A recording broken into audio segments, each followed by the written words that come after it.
This is a True Crime in Real Time update from True Crime Today and the Hidden Killers podcast. Sean Diddy Combs, the once glittering centerpiece of hip-hop's golden age, entered the Manhattan federal courtroom with an air of defiance wrapped in khaki. His twin daughters, just 17, watched from the gallery's second row as their father blew them kisses. But beneath this moment of familial tenderness lay a much darker narrative. Combs wasn't there to celebrate a musical milestone or receive accolades. He was there to plead for freedom. Again. The stakes? $50 million in bail and a chance to trade his drab jail-issued attire for the luxurious confines of his Florida mansion. Yet for federal prosecutors, this was no mere bail hearing. It was a showdown in a case that painted Combs as the architect of a decade-long reign of depravity, a man who allegedly transformed his business empire into a criminal syndicate. The prosecution didn't mince words. Sean Combs, they claimed, was a danger to the community, a manipulator who bent the rules even from behind bars. Allegations flew thick and fast: coercion, witness tampering, and unauthorized communications with his legal team. The evidence? Bags of narcotics, firearms with defaced serial numbers, and a staggering cache of over 1,000 bottles of lubricant allegedly used in the so-called freak-offs. These marathon sex shows, prosecutors contended, were more than just salacious parties. They were crimes. Women were lured, drugged, and coerced into participating in grotesque spectacles with male sex workers while Combs watched. As the judge listened, the room bristled with tension. For Combs, this was his fourth attempt to secure release pending trial.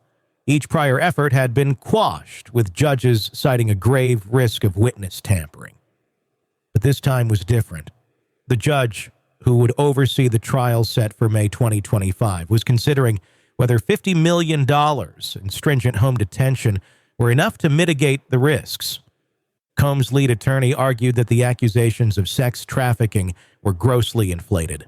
Pointing to the infamous 2016 surveillance video of Combs assaulting his former girlfriend, Cassie, his attorney insisted that the footage was being unfairly weaponized.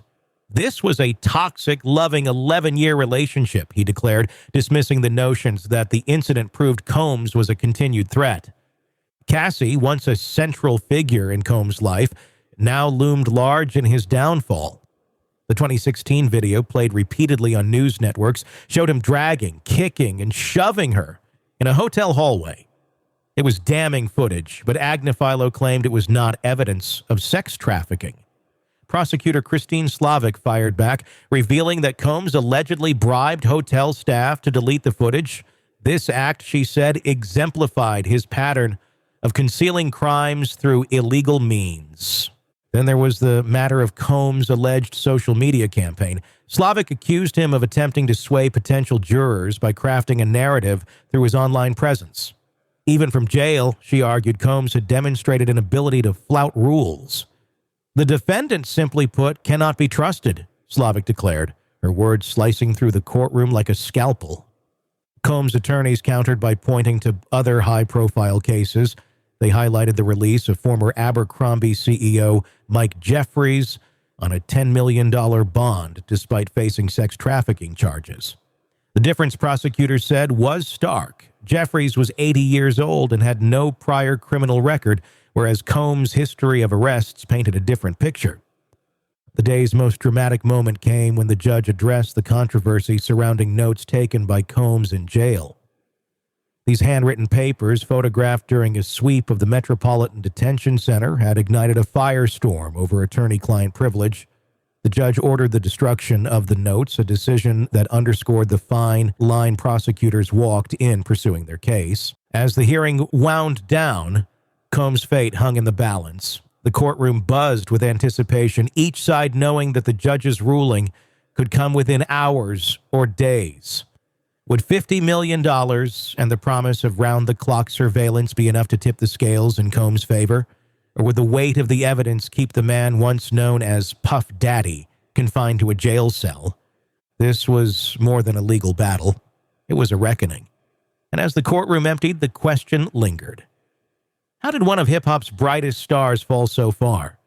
Sitting with all the pieces laid out, it's hard not to feel the weight of this case. Sean Diddy Combs, the man who once built empires, now finds himself at the mercy of a system he can't seem to outmaneuver. What strikes me most isn't just the gravity of the charges, but the sheer audacity of the allegations. We're not talking about isolated incidents here. Prosecutors are painting a picture of a calculated operation, years in the making.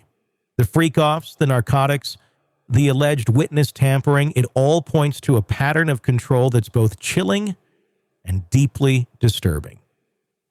But let's talk about the Cassie video for a moment. Watching it, there's no denying its visceral impact. Kicking, shoving, dragging, a moment so raw, it's hard to look away. The defense argues that this was part of a toxic but consensual relationship. Consensual? Sure, relationships can be complicated, but when does that complexity veer into outright abuse? And what does it say about someone who allegedly tries to erase the evidence by bribing hotel staff? To me, that's the kind of behavior that goes beyond poor judgment. It signals desperation and perhaps a guilty conscience. Then there's the treasure trove uncovered during the raids. Thousands of bottles of lubricant, narcotics, firearms with defaced serial numbers.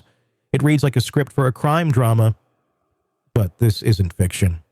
If even half of this evidence holds up in court, it's devastating. The defense claims the sexual encounters were consensual, but at what point does consent become coercion, especially when drugs are allegedly involved? And yet, I find myself asking why Combs thought he could get away with all of this. Was it arrogance? The belief that his fame and fortune made him untouchable? Or was it something darker? A man so consumed by power that he didn't see the humanity of the people around him? Whatever the answer, it's clear this case is about more than just one man's downfall. It's about accountability, about drawing a line in the sand and saying, no more. But there's another question that lingers for me. Can the justice system truly handle someone like Combs? His defense team has resources, connections, and a knack for muddying the waters. Prosecutors have their work cut out for them, and the stakes couldn't be higher. If Combs walks free or even secures bail, what message does that send to his alleged victims and to the countless others watching this case unfold? For now, we wait. A ruling is coming, and it will undoubtedly shape the narrative moving forward. But one thing is certain. This story isn't just about the charges or the courtroom drama. It's about the cost of unchecked power and the lengths people will go to hold on to it. That's all for now. We'll keep digging and getting you the facts. Thanks for listening, and be sure to press subscribe so you don't miss any of our updates.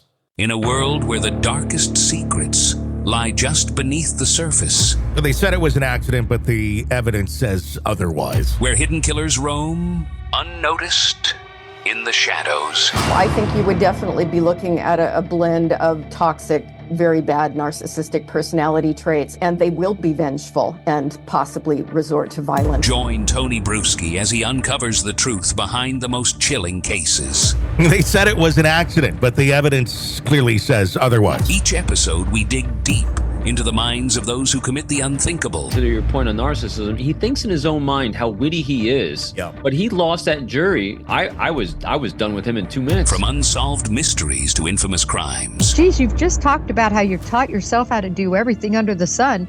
I bet you did a YouTube video, how to best kill somebody with a knife. Hidden Killers with Tony Brueski takes you where few dare to go. How does someone with such a dark secret go unnoticed for so long? With multiple new episodes every single day. We're not just telling stories, we're seeking justice. Listen now on Apple Podcasts or wherever you get your podcasts. Just search for Hidden Killers with Tony Brueski.